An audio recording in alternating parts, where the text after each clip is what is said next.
বলতেছে যে you can not use this future right now. তো এই যখন নোটিফিকেশন বা এই ইস্যুটা আসতেছে তখন আমরা কোনো কমেন্টস বা লাইক করতে পারতেছি না।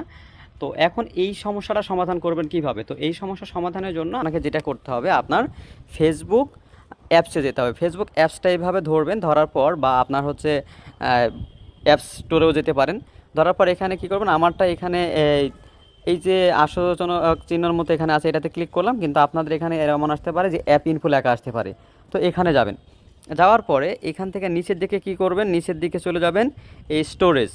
এই স্টোরেজে যাওয়ার পর এখানে দেখেন লেখা আছে ডাটা, তারপর কেস। এইগুলো কী করবেন, এখানে ক্লিক করবেন, করার পরে আপনার এই যে ক্লিয়ার ডাটা এখানে ক্লিক করবেন। তারপর সবগুলো এখানে কেস ডিলিট করবেন, তারপর ডাটা ডিলিট করবেন অ্যাপের এখান থেকে। এগুলো সবগুলো কী করবেন, এগুলো এই যে ক্লিয়ার ডাটা থেকে রিমুভ করে দেবেন। এখন এই রিমুভ করার পরে আপনাকে আবার ফেসবুকে যাইতে হবে। তার আগে কী করবেন, আপনার যে সমস্যাটা দেখা দিচ্ছে, অর্থাৎ you can not use right this future, ওইটার স্ক্রিনশট নেবেন। নেওয়ার পরে আপনার ফেসবুক অ্যাকাউন্টে যাবেন। ফেসবুক অ্যাকাউন্টে যাওয়ার পরে আপনার এখান থেকে চলে যাবেন কোথায়, helps and support. Helps and সাপোর্টে যাবেন। হেল্পস অ্যান্ড সাপোর্টে যাওয়ার পরে এখান থেকে দেখেন লেখা আছে কি রিপোর্ট এ প্রবলেম। রিপোর্ট এ প্রবলেম এখানে ক্লিক করে নিচের দিকে চলে যাবেন, যে continue to report A problem, এটাতে ক্লিক করবেন। এখানে ক্লিক করলাম, করার পর দেখেন এরকম একটা লেখা আসছে।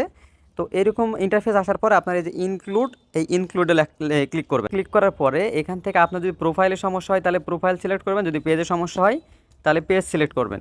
তো আমরা এখান থেকে প্রোফাইল খুঁজে বের করি, প্রোফাইলে। তারপর এখানে কি করবেন, আপনার এখানে লিখতে হবে, একটা ডিসক্রাইব দিতে হবে যে আপনার কি সমস্যা হচ্ছে, এই ইস্যুটা রিমুভ করে দেওয়ার জন্য আপনি অনুরোধ করবেন। তো এইটা আমি আমার এই ভিডিওর ডিসক্রিপশন বক্সে দিয়ে দেবো, সেখান থেকে আপনারা দেখে নিতে পারেন বা সরাসরি পেস্ট করে দিলেও হয়ে যাবে।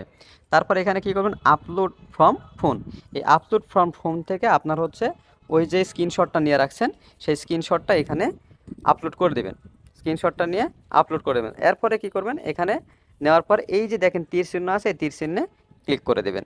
তাহলে আশা করি খুব শীঘ্রই আপনার এই সমস্যাটা সমাধান হয়ে যাবে, যদি এই দুইটা প্রসেস ফলো করেন।